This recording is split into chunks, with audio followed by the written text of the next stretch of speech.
Good morning, and welcome to Charles Travels, the podcast where we explore the hidden gems of America and the stories that make our country so unique. Today, we're going to take a journey to the heartland of America, to a place where faith and community come together in a way that's both familiar and innovative.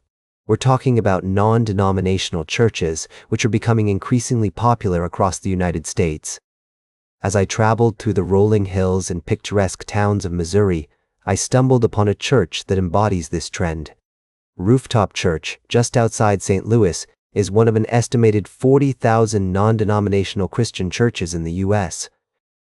What struck me about this church was its casual and welcoming atmosphere. The head pastor, Matt Herndon, sets the tone on Sundays with a message that's both biblically rooted and relatable to everyday life. I had the chance to speak with Pastor Herndon and some of the church members, including Anna and Nathan King, who grew up attending traditional Christian churches but found a sense of community and freedom at Rooftop. They told me that the church's focus on critical thinking and open discussion, rather than strict doctrine, was a major draw for them.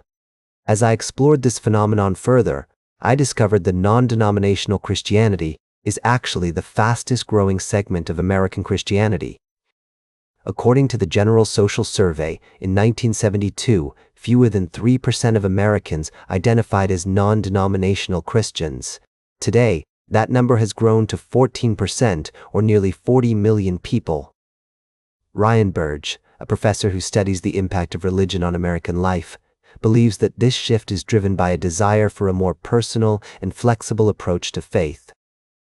He calls it Big Tent Christianity, where people from different backgrounds and perspectives can come together and focus on the fundamentals of their faith without getting bogged down in doctrine or tradition. As I reflect on my visit to Rooftop Church, I'm struck by the sense of community and connection that I witnessed. It's a reminder that, even in an increasingly divided world, there are still places where people can come together and find common ground. We'll be right back with more fascinating travel adventures on Charles Travels. Welcome back to Charles Travels. As we continue our journey across America, I want to take you to a place where the open road meets nostalgia and fascination. Today, we're headed to Flagstaff, Arizona, to visit a legendary figure that has become an iconic symbol of roadside culture, the world's first muffler man. As we drive into Flagstaff, the scenery shifts from vast desert landscapes to picturesque mountain towns, surrounded by the majestic San Francisco peaks. It's here, outside the walk-up Sky Dome at Northern Arizona University, that we find Louis the Lumberjack, a towering fiberglass giant with a story as intriguing as his appearance. Louis is one of around 200 muffler men scattered across the United States, constructed by International Fiberglass in the 1960s and 1970s for various roadside businesses.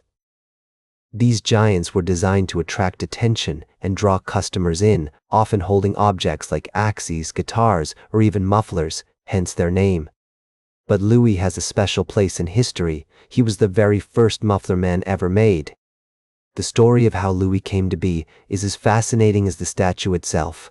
Originally intended as a representation of Paul Bunyan for a customer in Sacramento, the statue went unpaid for and was eventually sold to the Lumberjack Cafe in Flagstaff. It was here that Louis began his life as a roadside attraction, standing tall outside the cafe and welcoming travelers into town. Over the years, Louis has undergone transformations, being repainted and renamed. Today, he wears the colors of Northern Arizona University and has become an integral part of the university's identity. The name Louis was adopted from the 1963 song Louie, Louie, and it suits this friendly giant perfectly. As we explore Flagstaff and learn more about its history and culture, it becomes clear that Louis is more than just a statue.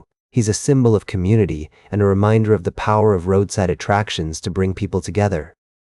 Whether you're a fan of nostalgia, curious about American pop culture, or simply looking for a unique experience, Louis the Lumberjack is a must-visit. As we conclude our visit to Flagstaff and say goodbye to Louis, we're reminded of the importance of preserving these pieces of Americana. They not only serve as landmarks, but also as guardians of memories and stories that might otherwise be forgotten. Welcome back to Charles Travels, as we conclude our journey across America today with a thought-provoking story that highlights the complexities of our justice system. In a fascinating turn of events, some criminal defendants are finding an alternative path to avoiding conviction through diversion programs. These initiatives offer a second chance for individuals to redeem themselves and reintegrate into society without the lasting stigma of a criminal record. As we delve into this topic, it becomes clear that the concept of diversion programs is multifaceted. On one hand, they provide an opportunity for offenders to make amends, receive support, and address underlying issues that may have led to their involvement in criminal activity. This approach focuses on rehabilitation rather than punishment alone, acknowledging that sometimes people make mistakes without being inherently bad. However, the effectiveness and fairness of these programs are subjects of ongoing debate. Some argue that they can be overly lenient, potentially allowing serious offenders to evade justice.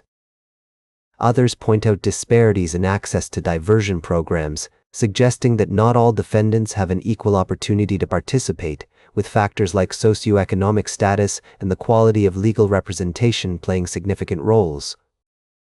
To better understand this issue, let's consider a hypothetical scenario. Imagine a young adult who, under the influence of peer pressure, commits a non-violent crime. Through a diversion program, this individual could receive counseling, perform community service, and upon completion, have their record cleared. This not only gives them a second chance, but also potentially saves taxpayer dollars by reducing recidivism rates.